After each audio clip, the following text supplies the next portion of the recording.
Hello and welcome to Kernels. My name is Maryann Mori. I am Central District Consultant for the State Library of Iowa. My guest today is Misty VonBehren, who is the Assistant Director, soon to be the Director of Perry Public Library in Perry, Iowa. Kernels is an ongoing series of short videos from the State Library of Iowa. Each installment is a small pop of professional development that gets right to the core of a library program, service, or library methodology applied in a public library setting. Kernels feature in-practice librarians discussing their work so that other in-practice librarians can learn from their experiences. And as I said, my guest today is Misty VonBehren from Perry Public Library, which is located in Dallas County, Iowa. Misty, you're going to share with us your experiences of starting and maintaining a walking school bus. And this logo is from a walking school bus program in the state of Nevada. And it likely conjures up some visions of what many of our viewers may think of when they hear the phrase walking school bus, that it's some kind of a Fred Flintstone car where your feet maneuver the bus, but I'm guessing we'd all be wrong in that idea. So Misty, tell us, what is a walking school bus and why is your library involved with it? Well, it does kind of look like the Flintstones. So a walking school bus is essentially basically just getting a group of children together along with some adult volunteers. And instead of riding a bus or using a car, any of those other, actual motor vehicle transportations, we walk the children to school. So many different times there's different routes along the way, and we have different stops. With our community, it's better to just do one central meeting location, and then we walk from there directly to the elementary school. The way that I got involved with the walking school bus was in 2014. The Wellmark had a grant, a $20,000 grant program that they initiated with the Iowa Department of Public Health. That then went into a pilot program with the Dallas County Public Health. So they did a little mini walking school bus in 2014, and then they brought the full program back in 2015. They were seeking volunteers to be the adult volunteer bus drivers, which is basically the adults that make sure that all the kiddos are, in line and following safe things. And so I volunteered, and by the end of that spring season, they were looking to kind of push that off onto the actual community and not have public health involved any longer. And so I just thought it was a natural transition for the library to use it as one of our outreach programs. That's amazing. How far is the meeting location from the school? So in other words, how long is this walk? It's approximately 1 mile. Okay. It takes anywhere from 15 to 30 minutes, depending on how excited the children are, or how many bugs they find along the way, or, things like that, sticks or stop and talk to people. So, and we follow the safe routes to school. So it's an actual larger, wider sidewalk that was put in specifically from school to school. And so we utilize that, and it's nice pavement, and it's something that I do at the beginning of each season. I go ahead and I re-walk it just to make sure that there's no obstacles. I try to do it at the time of day that I'm going to be doing it, just to see if there's people out and about, if there's dogs along the way, those kind of things, just to make sure that I'm aware of what's in the neighborhoods. And this photo, this is actually your walking school bus. That's you. You're the tall one there on the right. Is this typical, the number of kids? That's what, I don't know, 10 or so kids in that picture? Yeah, it can vary. In the many years that we've been doing it, we obviously had to take a break during the COVID era. But there are times that I have anywhere from 20 kids up to 70 kids registered for a particular season. So we do a fall season and a spring season. So the fall season starts, it'll be starting here the first Wednesday in October, which is National Walk and Bike to School Day. And then we continue every Friday after that through the Thanksgiving break. And then the spring season will start up again shortly after spring break, and then go through the end of the school year. And you said that's every Friday, so you don't do this on a daily basis then? No, I would love to do this on a daily basis. Unfortunately, it would require a lot more volunteers than I'm able to do with the town that Right. I have. So But that shows that even a small library with very limited help, a smaller community can do this. absolutely. I'm looking at some of the volunteers there in that picture, and I can see that we have members from our local hospital, the Chamber of Commerce. And let's see, there's another person in there that was from Dallas County Public Health who continued on and helped be a volunteer for the program. So And I have to ask, the school bus is in this picture. It looks like the school bus is following you. That is not the concept of a walking school bus. It's not, you're just doing the walking and the bus driver's driving behind you, honking the that horn is while to that is encourage you. correct. However, where we start at, the kids do have an option in our particular school district of getting on that particular bus and riding it to the elementary school. So we have lots of stops within our community. So this is a really good way for the kiddos to get out and about and get some activity. And to clarify, you mentioned the elementary school. This is all for elementary age students, or is there another school with another walking bus route for that one? We have just one elementary school within our community, and then we also have a private school. We have looked into also doing it with the private school, but they start school about 15 minutes earlier than the elementary school. So logistically, it just has not been able to work on the same day in order to have the kiddos walk on the Friday, because the difference between where the elementary school is located and the private school is located. Okay. And then I wouldn't have enough volunteers. So Right. This is obviously a really good partnership. And hey, that's the continuing ed theme for the state library this year, all about productive partnerships. So explain a little bit more about this. well, like I said, it started with Dallas County Public Health, and they reached out to community members and organizations within the community. And when I took it on along with the library, it's a way for me to reach out into with my Chamber of Commerce membership. So I'm able to get different businesses, organizations, churches, like the Dallas County Hospital, different, and then also just like regular at-home parents that want to. I've had many grandparents that want to participate just because it allows them to spend some more time with their kiddos. So it's a great opportunity for businesses to get involved in something other than, just your usual Chamber of Commerce, ribbon cuttings, coffees, things like that, and to actually engage with the younger members of our community.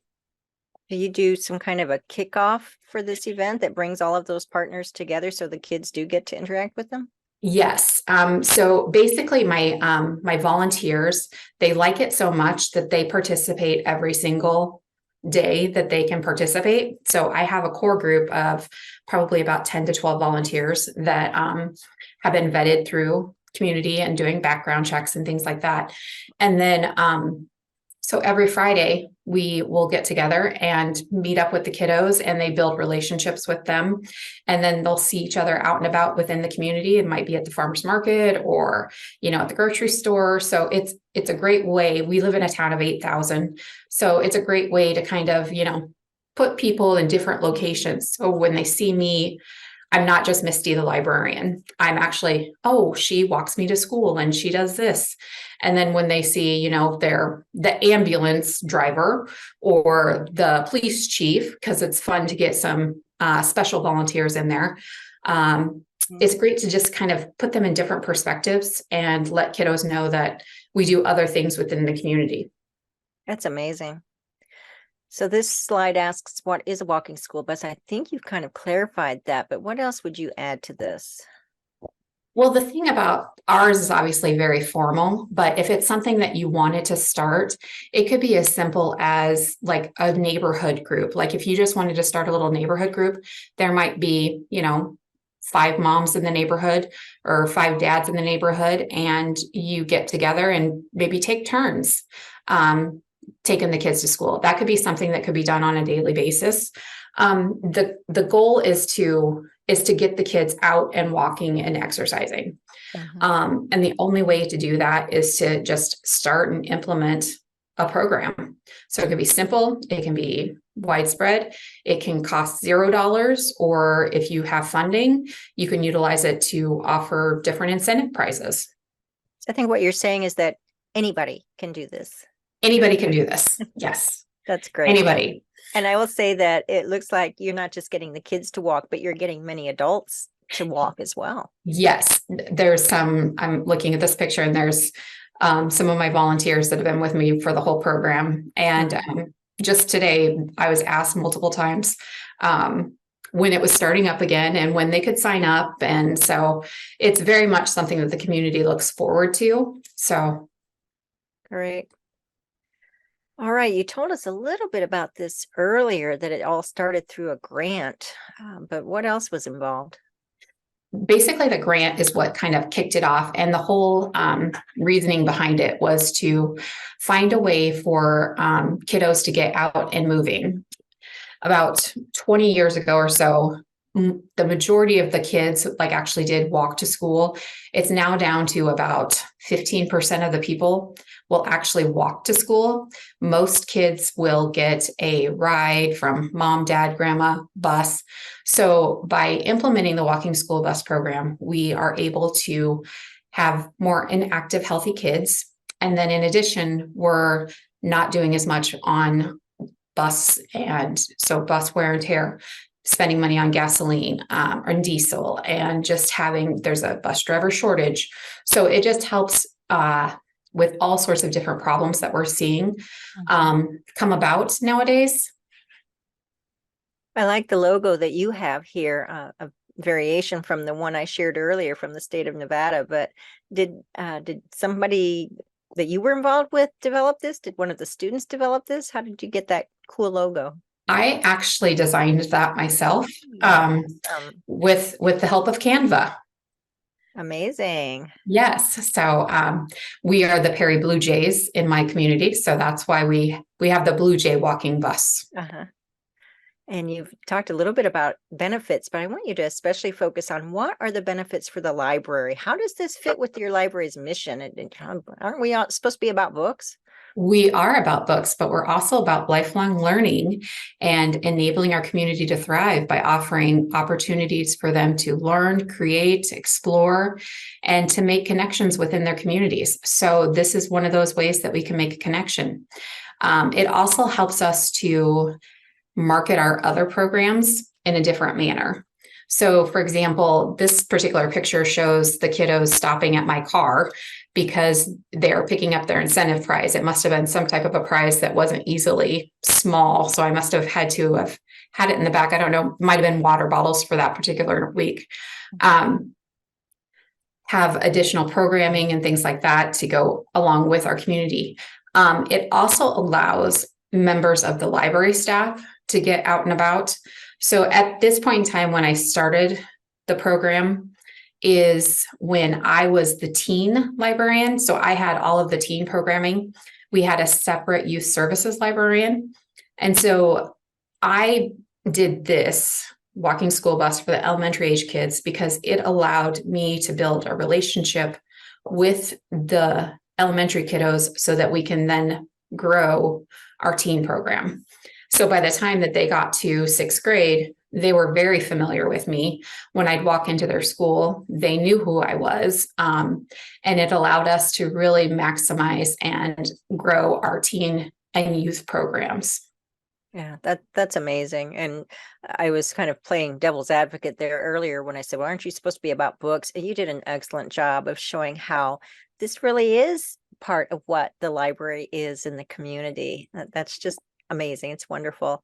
So that's you again on the right there. And you all look pretty bundled up. So you do this we do. rain or shine. You're like the not necessarily rain or shine, but we will walk in cold weather. Like I said, we try to go through Thanksgiving break. And one of the things that we like to do is we're able to give incentives. So with our programming. And so we always, for the first day that it gets just a little bit chilly, I've always got incentives for them of hats and mittens because, you never know when they're going to lose a mitten or two. And so it's a great opportunity for us to also give back in those ways. And tell me, what is it like on your typical trip to school? The kids are probably talking, or does it take a while to get them to kind of warm up before they start to become more chattery? How does that No. all work? So I usually arrive to the bus stop about 30 minutes before we're actually going to leave. And so a lot of the kids come early and the volunteers come early. So prior to us actually leaving, we're, telling each other jokes. We're asking the kids what they're doing at school that day, if there's anything exciting going on. If it happens to be during a holiday, it might be Halloween. What are you going to dress up for Halloween? So it allows us to really engage with the kids prior to even starting out on our walk. Have you had the opportunity to connect with a student who maybe is struggling with maybe some family life issues or personal issues? Has it enabled you to connect a student with other helpers in the community? Absolutely. As I've mentioned, the local hospital is one of my key volunteer groups. And I also work very closely with the school counselor. So between the two of us together, we're able to kind of look at some of the kiddos and see if something might be happening, might be in their life, might be bothering them, that kind of thing. So it allows us having another adult mentor in their life that they know that they can trust, that we can kind of navigate some situations. And another question, you talked about benefits in the previous slide. Have you seen these kids come into the library that otherwise might not have come in, except for the fact that, oh, they know you, you're the walking school bus lady, and now you're at the library, I think I'll go visit you? Yes, absolutely. And it goes both ways. Like I'll get kiddos that are typical library users, and they absolutely are going to sign up for walking school bus because they know how much fun it's going to be. And then I get the kids that just sign up because their friend did. And then they're like, oh, I can go to the library tonight. And it allows me the opportunity to then talk about all the library programming that we've got going on. So if it's during the week, and like, for example, if I had walking school bus this week, I would be telling them that this coming Saturday, we're going to be participating at the Latino festival in town, and they should come down to Patty Park and play with all the bubble and the foam, and we're going to have petting zoo. And so it allows me the opportunity to also then, cross promote all of our programs. Right, you have a captive audience to hear your promos there. That's great. Tell us about this slide. There's lots of resources that I've been able to gather up, and for some reason, I'm not sure why I didn't actually include the actual resources, but I do have because I've got some in store too. Good. But I do have a Google Drive that is dedicated completely to my walking school bus program, and I am more than willing to share that information so that people are able to go ahead and start a program, or if they have questions or concerns or anything, then I'm more than happy to help out and answer questions. That's wonderful. And I've got your contact information on a later slide here.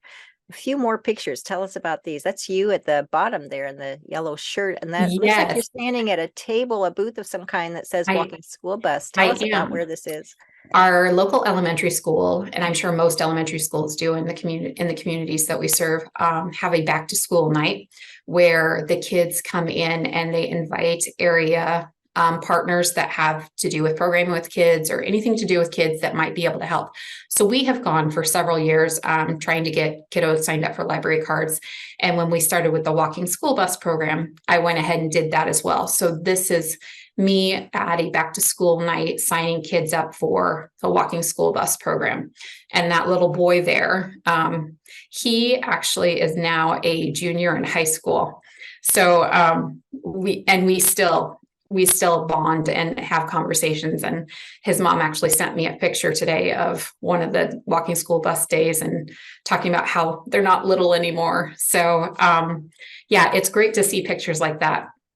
And most of these pictures also were taken by a grandpa that volunteers, who's also a photographer. So he was happy to take them throughout the day. And so, yeah, it's great. As I'm looking at it, I'm smiling because I miss walking school bus when we're not having it. So I'm excited for this year to start again.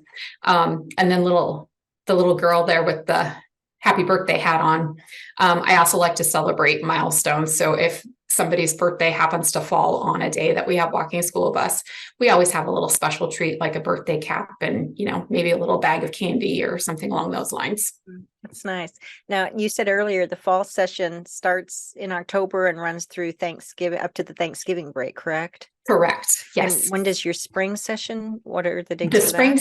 spring session. So they have spring break mid-March. And so we always start the first Friday in April, and then we'll go through the end of the school year, Okay. depending on how long that happens to last based on school days. But yeah. Do you happen to have any additional findings from this, such as you mentioned the one boy in the photo who's now in high school? Do you know if these kids, once they get past the age of the walking school bus, do they continue to walk? Do they continue to be active? Do you have any kind of data on that?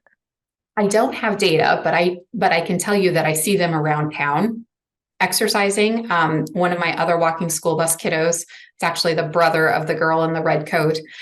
He actually rides a unicycle around town. So he's kind of, unique in his own way. And then the other thing, just as far as the benefits, is that many teachers have commented to me about how they appreciate walking school bus because this allows the kids an opportunity to kind of get their energy out and release all that so that by the time that we get to school, they're ready to sit down and they're ready to learn. So. And just clarify one more thing. You only walk them to school. You do not walk them back home from school. Correct. Just walk to school. Okay. So resources, I utilized your wonderful slide there, Misty. I do have some, you mentioned earlier about Safe Routes to Schools. That is a national organization, and they provide resources for walking school buses. The walking school bus website has plenty of basics as well as additional resources. And I have both the links listed there as well as on an upcoming slide. From the Iowa Walking School Bus Guide source, because there is such a thing, it says a community champion for the walking school bus program is essential for any model used. The champion is a person who gets behind the program and makes sure it is implemented. I would say that we've had one of those champions here with us today. Misty, you're a great champion for this program. You mentioned earlier about the walk and roll day to school. Yep. Some organizations call it walk, bike, and roll to school. It is always the first Wednesday of October. This year it falls on October 4th. So some of our viewers may have just a little bit of time to plan for this, I think. Something maybe they could do a little something with it. Yeah, they can even also if they any day in October. Now you wouldn't have to do it on that first Wednesday. No, it would be a great way to just kind of like feel out whether or not your community would be interested in a thing like a walking school bus. It would be a good time to try it out. Or even if you did something after school at the library where you do a walking or a bike rodeo or a something that ties in with this thing. Maybe that's a way that you could participate this year if you don't feel you can take on the walking school bus right now. And you've brought up a great idea, which I've tried to implement before, is that whole walking from school to the library, which is something that we have thought about, on days that we might have, early out Wednesdays or something like that, is an opportunity for us to expand this program and get some more kiddos into the library. Oh, yeah, I think that'd be great. This is a screenshot from Iowa's Safe Routes to School PDF that they've put together of their walking school bus guide. And they do have a few questions there that they suggest evaluating when looking at your routes, such as, is there room to walk? And you mentioned, Misty, that you utilize one of the wider recreation trails. So is there room to walk? Is there actually a sidewalk available? What's the traffic like? Are the drivers paying attention to where you are? And you mentioned earlier too about the dogs, that type of thing. So lots of things to think about. Yes. And I know that the resources say to walk it yourself. Yep. Always advise walk it yourself beforehand and do it at the exact same time that you're going to be doing the walking school bus. So that's beneficial to know exactly about all of these things that are listed upon this slide. Do you do any kind of training with the kids about traffic safety? Yes. So we will, for example, our particular school, there was a spot where they didn't have a sidewalk built in yet. So the kids were always wondering why we had to walk a block the opposite direction instead of just crossing the street right where we were at. I explained to them that we only try to cross at intersections that are controlled, especially in areas where there is a lot of traffic, like before school. Mhm. So they're able to then learn about, like staying on the sidewalk, not rushing out before you actually stop, look both ways. We have, even if it's like there's one little section along our route that doesn't seem like it's an intersection, but the kids all know that they need to stop because it's actually a drive into a housing community. So they're very good about learning the proper ways to walk, be a safe pedestrian, and to make those around them as well that are safe. And I imagine this is going to eventually make them safer drivers. I know I walk and cycle a lot, and because of that, I'm more attentive to the people I see who are walking and cycling when I'm driving a car. So it's helpful. It's just a win-win situation all the way around. I would agree. Yes. Here are some links to these resources, including to this Iowa Walking School Bus Guide. And here is an email address where you can contact Misty at Perry Library. And I'm going to just do a shameless plug here. I recently facilitated another Kernels episode with the director of the Iowa Safe Routes to School. Now, in that particular episode, he was talking about bike rodeos and how you can do a bike rodeo at your library. But his contact information is all in there. He's, again, the director of the Iowa Safe Routes to School. And I would recommend that you watch that Kernels as a companion to this one, because they're both ways to get kids more active and to be able to find some alternative transportation to school, which is basically what you're doing. Misty, any other thoughts you want to wrap us up with? The only other thing that I would say is to try to get some good way of contacting parents. I forgot to mention that I do use an attendance tracker that allows me to, for example, if it is bad weather and I have to cancel, that I can immediately just send out one group text message and all the parents are aware that it's canceled for that particular day. So one thing that just popped into my head that I bet some viewers are going to be wondering about, and that's a waiver. Do you have any kind of a waiver that you make parents sign? yes, it's along with the registration when they sign up for the actual program. And then it also has a little stipulation on our website as well. And all of that information I have available on my Google Drive. Yeah, and I'm sure that's in all of this information from the resources we've shared as well. So those of you watching this, you will have ample opportunities to learn lots and lots about walking school buses. But hopefully, Misty, what you have shared has inspired people to say, this is fantastic. I want this in my community. I certainly hope so. Yeah, thank you so much for being here. I know you first mentioned something about walking school bus. I think it was at an ILA conference. You were in the audience. I think I was presenting a session about accessibility in libraries, and I was talking about how accessible is your library to people who don't have traditional to non-traditional transportation, so like cars basically is what I was saying. And you mentioned something about the walking school bus, and everybody in the audience went, what is that? Yeah. So I'm so glad we're finally able to. Yes, they are becoming more and more popular, so I'm excited about that. And everything that we can do and anything that we can do to get out of the library and bring our resources to the people that we're serving is a win-win for everybody. I agree. And thank you again.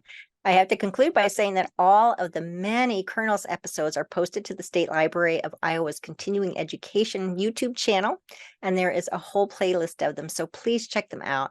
They're also cross-posted to Iowa Learns, our learning management system, so that Iowa librarians can watch them there for CE credit. Just watch the video and complete the evaluation.